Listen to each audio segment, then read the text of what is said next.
Without further ado, let's bring our next storyteller, Mary.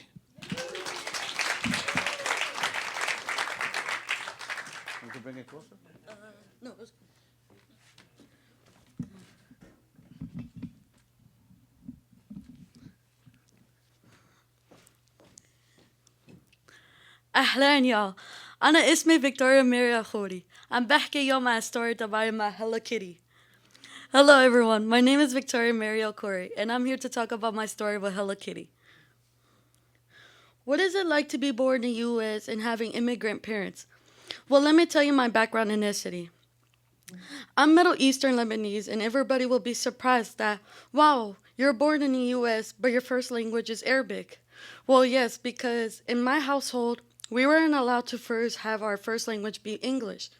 Especially speaking in a household, we weren't allowed to, or you'll be judged or looked at weird. Having my second language be English was kind of awesome to me, but also weird at the same time. Because in the US, when I made friends, I would want to try to fit in with them by trying to speak fluently English. Especially in the US, they're so quick to catch up on two words you say, like if you're stuttering or not properly pronouncing the words or pronouncing the grammar right. When I went to Lebanon, I was young. It was so beautiful, it felt like I was at home. Even if you were out there, you'll meet random people that are also Middle East, but also could consider them as a family to you. Even when they're strangers, they welcome you to their homes and make you sleep over and be fed a lot, plate to plate to plate, until you're full. Oh, okay, okay. Sorry. Um, okay, yeah. Um, you can't till you can't fit any food into your mouth. In the US it's not like that though, yeah. There'll probably be some people that would invite you to their homes, but some wouldn't ask you something to drink or something to eat. Even when I eat at other people's homes, it's different. My parents always tell me, don't eat at other people's homes. Don't trust them. In the US, a lot of people eat different kinds of foods like that we don't eat. Like for breakfast, having an omelet with pork or steak and green beans, no seasoning, etc., etc. In the Middle East, we cannot live without no seasoning in our food or even allowed to have pork in our mouths. In the US, especially, the restaurants are so expensive. But in Lebanon, the food out there is so cheap. Like, I'll probably say the most you'll probably spend for a good meal for each person will be like under $6 to $8.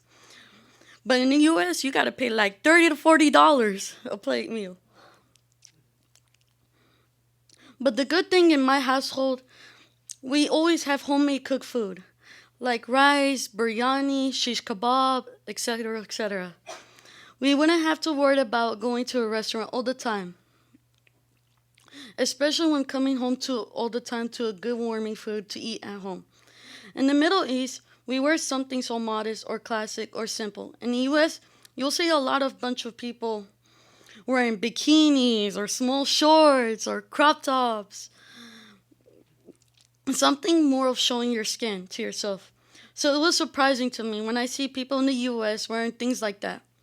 In Lebanon, if you come from US to there, we get told that we're so sweet and welcoming and that we have the most amazing food and beautiful view.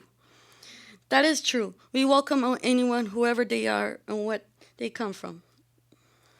In the US, it is not like that though. When I started going to school in elementary school, I did not feel like welcome. Instead, I was bullied by a bunch of kids. I was always called a mushroom head, that I was a slut, and that I'm an idiot and I shouldn't be here.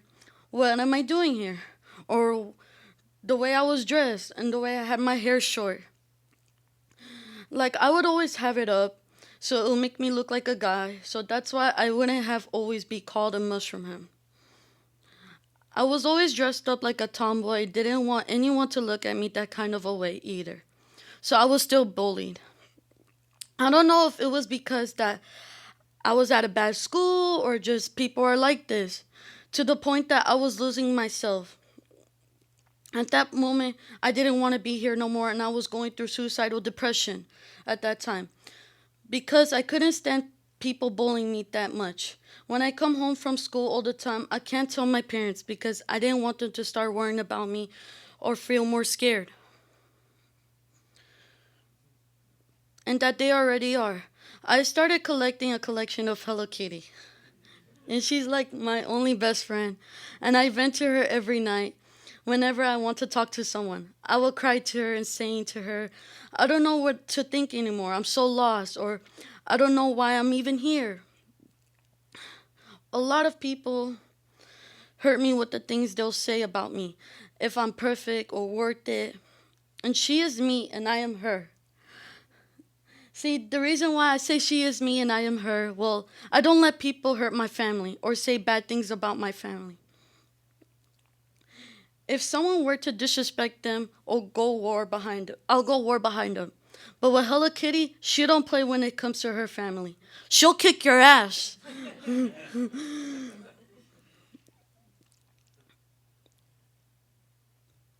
She'll kick your ass if you play with her family. That's why she is me and I'm her. She taught me to be strong enough, like standing up for myself, and not to be afraid of no one.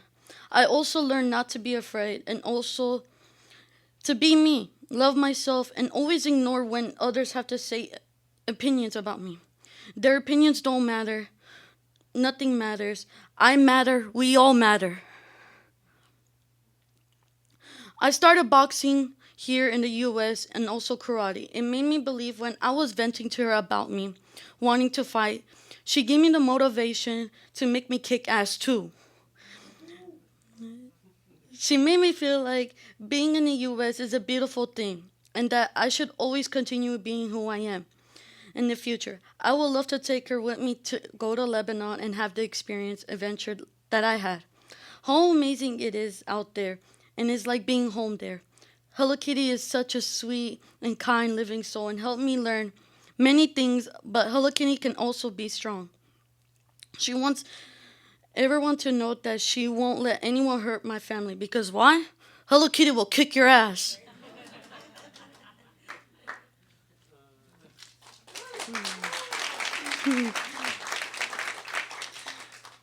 So me telling you guys my story, my guidance is don't be afraid where you're at.